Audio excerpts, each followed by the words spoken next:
1 cup গুঁড়া দুধ দিয়ে 12 কাপ মিষ্টি দই তৈরি করে নেওয়া যাবে, তাও আবার মাত্র 20 থেকে 25 মিনিট সময়ের মধ্যে।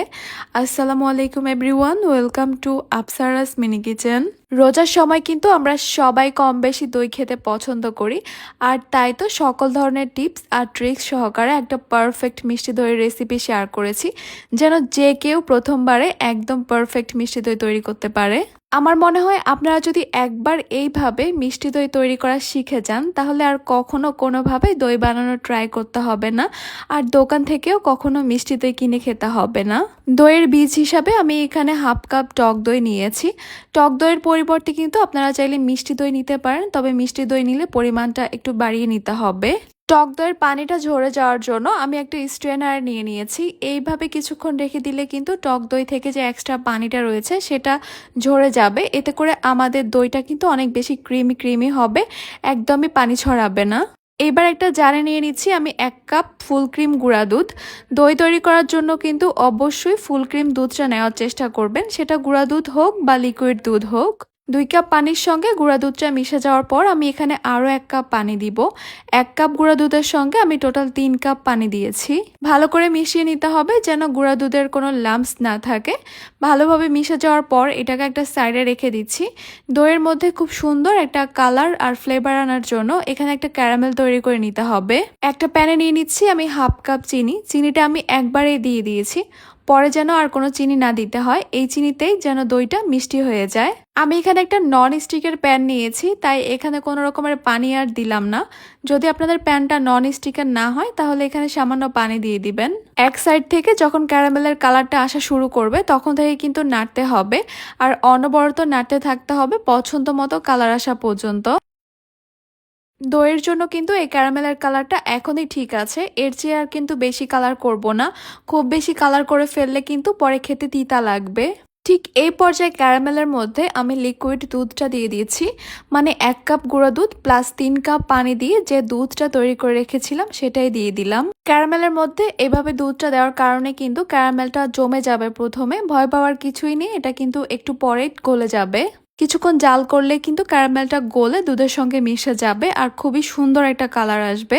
তবে আপনারা যদি আরও একটু কালার করতে চান, ক্যারামেলের কালারটা আরও একটু বেশি ডার্ক করতে পারেন। গুঁড়ো দুধের পরিবর্তে যদি আপনারা এখানে লিকুইড দুধ দিয়ে এই দইটা তৈরি করতে চান, তাহলে এখানে 6 কাপ লিকুইড দুধ নেবেন।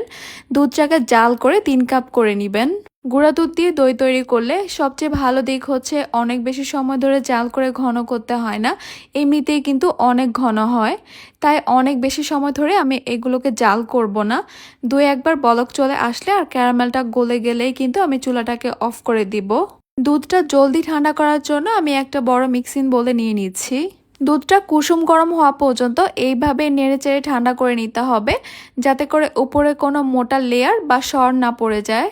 দুধটা ঠান্ডা হতে থাক, এরই মধ্যে আমি দইয়ের বীজটা রেডি করে নিয়েছি।